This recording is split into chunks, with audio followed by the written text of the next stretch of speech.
네, 반갑습니다. 자, 오늘은 3장 2절 매니페스트 작성하기 부분을 살펴보도록 하겠습니다.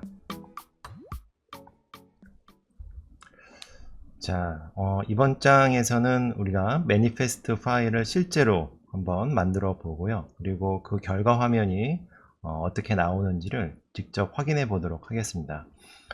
처음 1장에서 우리가 웹 매니페스트가 어떤 역할을 하는지를 한번 배웠었죠. 잠깐 다시 한번 복습을 해보면 우리가 간단하게 한번 소개를 하면 웹 매니페스트라는 용어를 들었을 때 PWA의 여건이라고 한마디로 표현할 수 있을 것 같습니다. 즉 어떤 프로레스 웹 앱인지를 식별할 수 있는 그런 정보가 들어있는 파일, 이렇게 보시면 되겠고요. 그래서 보통 앱에 대한 어떤 소개들에 관계된 정보라든지 또는 기본 설정을 담고 있는 JSON 파일, 그게 이제 바로 웹 매니페스트 파일이 되겠습니다.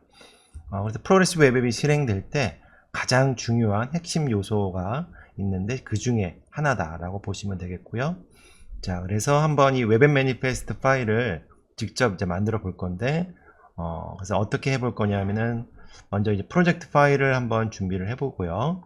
그리고 웹 매니페스트 파일을 작성하고, 그 다음에 이제 그 결과 화면이 웹 매니페스트 파일 안에서 어떤 특성을 갖고 있는지를 한번 직접 살펴보도록 하겠습니다. 자, 그러면 먼저 프로젝트 파일을 준비를 하고요.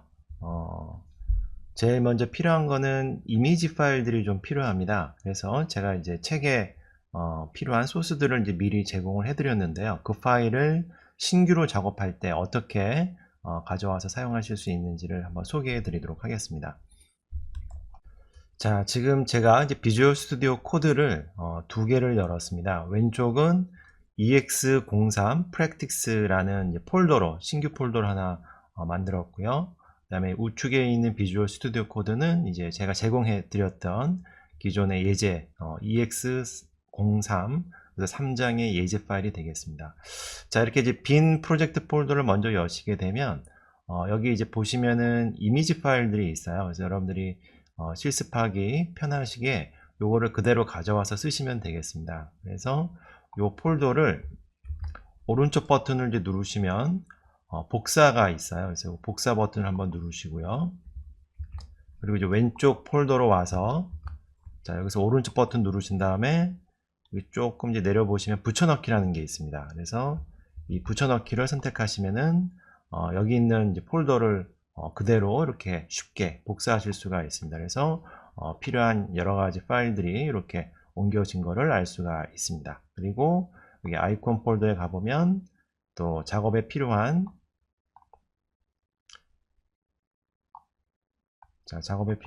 여러 가지 이렇게 아이콘 파일들도 이렇게 들어있는 것을 확인하실 수가 있습니다.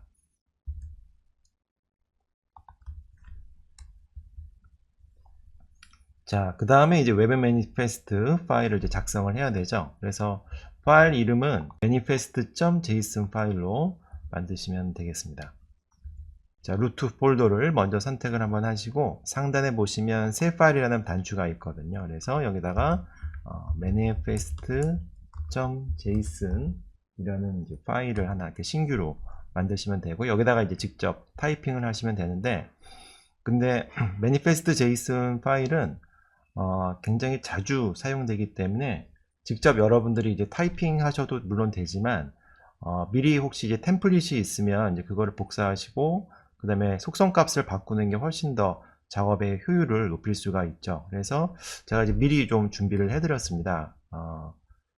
자, 지금 이제 제가 운영하는 카페에 보시면, 여기 보시면 이제 디자인 시스템이라는 링크를 하나 걸어 놨습니다. 그래서 여기 이제 들어가 보시면 자주 사용되는 이제 코드들을 제가 이제 여러분들이 쓰기 쉽게 이렇게 이제 조금씩 모아 놓으려고 그래요. 우리가 이제 보통 이런 코드들을 이제 코드 스니펫이라고 부르는데, 일단 여기 이제 제가 좌측에 웹 매니페스트라는 메뉴를 하나 만들었고요. 여기 이제 템플릿 보시면은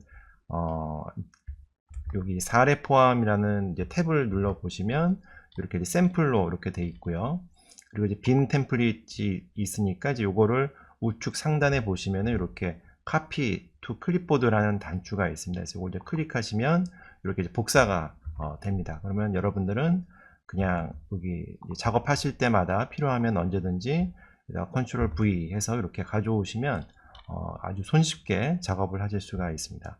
자, 그러면 이제 이렇게 일단 붙여넣기를 하시고 여기 이제 빈칸에다가 필요한 이제 내용들을 이제 입력을 하시면 되겠습니다.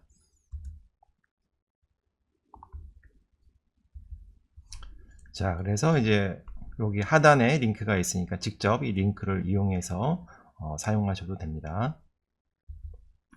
자, 그러면 이제 하나씩 이제 입력을 해볼 건데, 먼저 name하고 short name, 또 description 이렇게 세 가지 항목에 대해서 말씀을 좀 드리면, name은 보통 이제 프로그레시브 웹 앱이 이제 실행이 처음 될 때 이렇게 스플래시 스크린이라는 화면이 뜨게 되는데, 여기 이제 하단에 보시면은 이렇게 그 name 항목에 있던 값이 이렇게 표시가 됩니다. 그래서 name에 쓰이는 역할이 스플래시 스크린에서 한번 쓰이고요.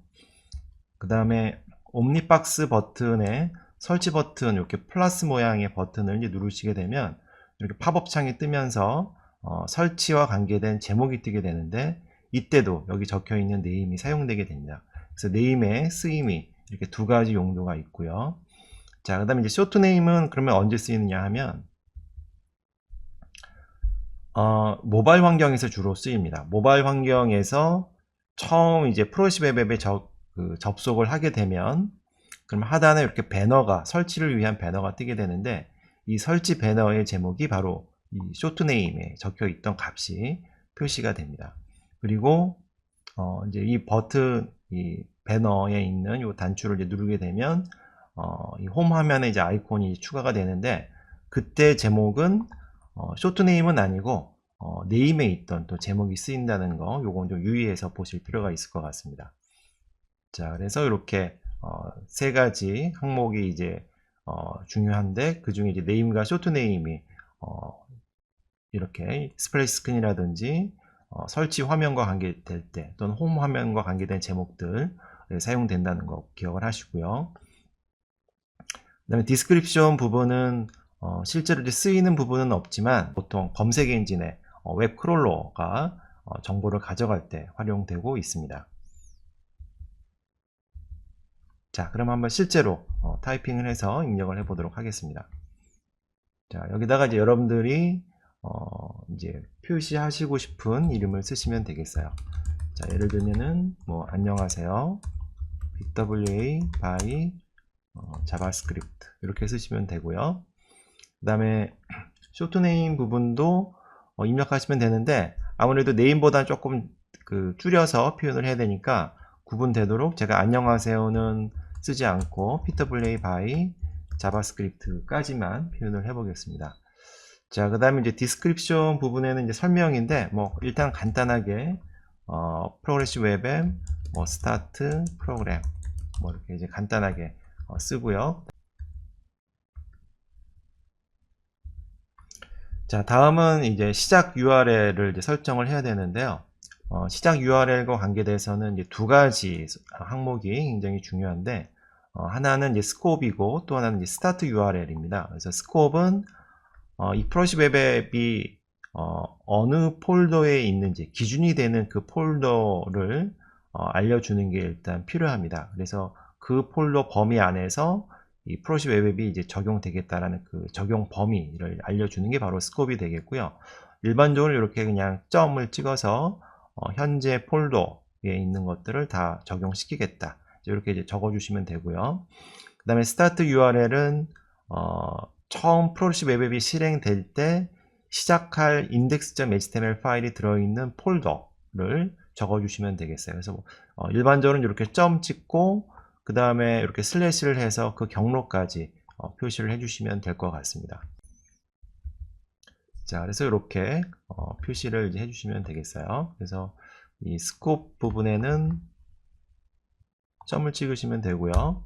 그 다음에 스타트 URL 부분은 점을 찍고 슬래시 이렇게 적어주시면 되겠어요. 자, 다음은 이제 화면에 이제 표시할 방법을 설정할 수 있는 항목들인데요. 크게 이제 옵션이 네 가지가 있습니다. 하나는 이제 풀스크린, 스탠드얼론, 미니멀 UI, 브라우저에서 이렇게 총 4가지 옵션이 준비가 되어 있고요. 각각의 의미는 이 단어가 뜻하는 의미 안에 여러분들 쉽게 이해하실 수가 있어요. 풀스크린 그러면은 일단 전체 화면, 그러니까 우리가 모바일 기기에 전체 화면을 다 가득 채우고 싶을 때 이럴 때 풀스크린을 쓰시면 되고요. 그 다음에 이제 스탠드얼론은 이 브라우저하고 같이 비교해서 좀 보시면 좋을 것 같은데요. 우리가 보통 이제 브라우저 그러면은 상단에 주소줄도 있고 탭도 있죠. 이제 그런 부분들을 이제 제거한 화면. 그래서 스탠드얼론 그러면은 여기 주소라든지 이런 탭이 있는 상태 표시줄 이런 것들을 이제 모두 제거해서 웹브라우저처럼 보이지 않게 해주는 그런 옵션이 스탠드얼론이 되겠습니다. 그 다음에 이제 미니멀 UI는 스탠드얼론하고는 유사한데 차이가 있다 그러면 주소줄까지만 이제 표시를 해주는 형태. 이렇게 4가지가 있고요. 그리고 이제 또 유의해서 한번 보실 부분은 혹시 이제 사용했던 브라우저에 미니멀 UI가 제공을 하지 않으면 그럼 스탠드얼론 값이 기본 값으로 설정이 되고요. 반대로 이제 풀스크린도 혹시 지원을 하지 않는 브라우저를 접속을 했으면 스탠드얼론이 가장 기본으로 표시가 됩니다. 그래서 결론적으로는 이 스탠드얼론이 가장 많이 쓰이는 형태다. 이렇게 좀 기억을 하시면 되겠고요. 실제 화면을 통해서 한번 말씀을 드리면 이게 이제 풀스크린이 되겠고 스탠드 언론은 아까 이제 브라우저하고 비교해서 보시면 좋다고 말씀드렸죠. 그래서 여기 이제 상단의 주소줄이라든지 또 여기 탭이라든지 이런 상태 표시줄 같은 것들을 다 제거한 모습이 되겠고요. 그리고 남아있는 건 여기 이제 상단에 지금 보시면은 이렇게 스테터스 바는 남겨져 있고요. 그 다음에 여기 하단에 또 보시면은 이 모바일 기기에서 중요한 여러가지 단추가 들어있는 메뉴까지만 이렇게 남겨져 있는 것을 알 수가 있습니다. 자, 그 다음에 미니멀 UI는 스탠드얼론하고 굉장히 유사하지만 차이가 있다 그러면 이렇게 주소 표시줄 부분이 표시가 된다는 부분이 다르다는 것을 확인하실 수가 있습니다. 자, 이렇게 해서 오늘 준비한 영상은 여기까지입니다. 경청해 주셔서 감사합니다.